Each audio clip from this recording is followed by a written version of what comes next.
speak to Yegeshni Moodley, and senior campaigner for climate and energy justice at groundWork. Yegeshni, a very good afternoon to you. Of course, coming to you, given the devastating floods here in Mpumalanga as well as Limpopo, are we witnessing extreme weather events becoming the new normal now? Just speak to us about what we're currently seeing.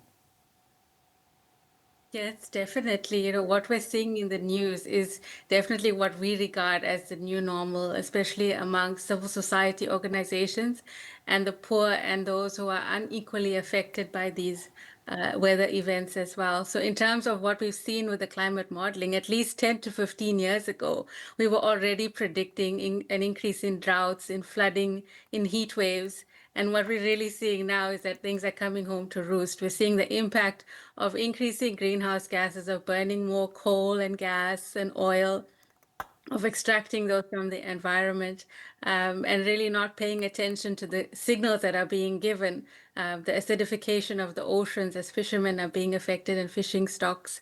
We really are going to be seeing more of these, and we need to see more preparedness from our disaster management and response, and then also from our weather services as well. We've really got to up the ante if we want to save and protect lives, as we're seeing today in Limpopo and Mpumalanga. Yeah, and just talking about preparedness, I mean, is this country adequately prepared then for floods of this magnitude? I mean, we've seen worse. I'm recalling in the Eastern Cape last year where President Cyril Ramaphosa too had to go there, where several people were killed and trapped, inside their homes. I know we are also particularly talking here about low-lying areas, but when we speak about those models, are we prepared? So what I would say is internationally across the globe, we are seeing a rise of this type of event. And there really is no level of preparedness in any of the countries that have been hit by these types of weather events. You think about the flooding that occurred last year in the US, in Bangladesh and in Pakistan. Droughts in several spaces across the world, day zero approaching in areas, the heat waves that have come through in Europe and in the UK. So what we really need to be doing is completely revising the way we look at disaster response. We've got to look at community level actions. We've got to make communities prepared, aware, informed in order to be able to react, because they are the people on the ground. They're closest to those affected, and they have the ability to be there in real time. So that's really what we would like to see, and what is groundwork and other civil society organizations are working towards. And you've seen, rescue and disaster responses before. Just give us a sense then in terms of what we are seeing now. Is it, in terms of coordination, is it something that is happening as it should? I'm particularly concerned too about communities and their time to respond. Earlier in the week, we spoke to the Department of Education, and they took a call at 5 p.m. the day before the schools were meant to open to then say that those schools are not open. What are communities then meant to do, particularly when we look at the value chain of this coordination?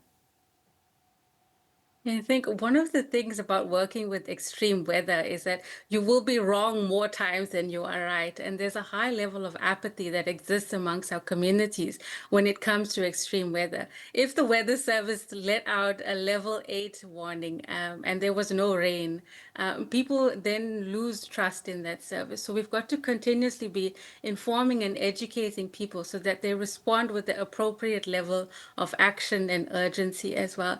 If we get it wrong, if people get it wrong, and they alert you and you don't actually need to act, that is actually a good thing. You need to realize that it's better to be forewarned because you can be forearmed, rather than to be expecting something terrible, a terrible event to occur in your neighborhood and it doesn't happen.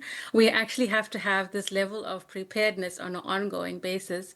I live in KZN, and in 2022, we experienced an event that was unprecedented in the 50 years before that. So several people had never experienced Cyclone de Moina and the floods in '87.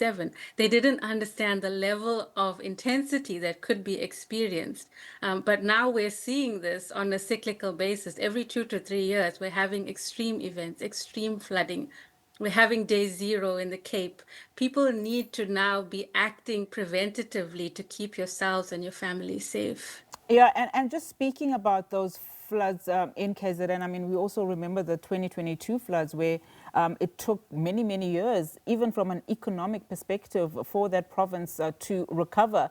But just looking ahead, I mean, you also mentioned prioritization. When we speak about, government priorities, as well as disaster responses, surely then you need to accommodate these departments that are meant to look out for these, forward-thinking, policies, including climate adaptation, climate-resistant infrastructure.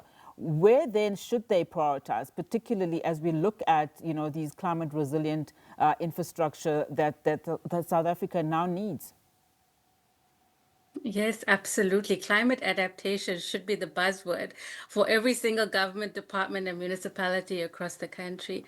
In terms of climate resilience, there is so much of good information. There's preventative engineering that we can do today. So as people in Limpopo recover and rebuild infrastructure, do not rebuild the same infrastructure that you had in place before. Be prepared for 100 millimeters or 200 millimeters of rain. Increase the size of your culvert. Raise your house off the ground if you're next to a stream or a river that is prone to burst its bank. Have stockpiles of food that doesn't go bad, non-perishable foods. Those are all things that we can be doing as communities, as government departments, and those that are meant to keep people safe, to be ready and to be prepared. I think the key word is really be prepared, because the way that climate is changing, even modeling is not kept up to pace with that. What we're seeing is that we have the possibility of 600 millimeters of rain in one event. That is the reality of what models are showing us now. So no one has that level of understanding and readiness. We've got to build that into our systems as we respond and we recover. All right, Yegeshni, thank you so much for your time. Really do appreciate it. Yegeshni Moodley, Senior Campaigner for Climate and Energy Justice at groundWork.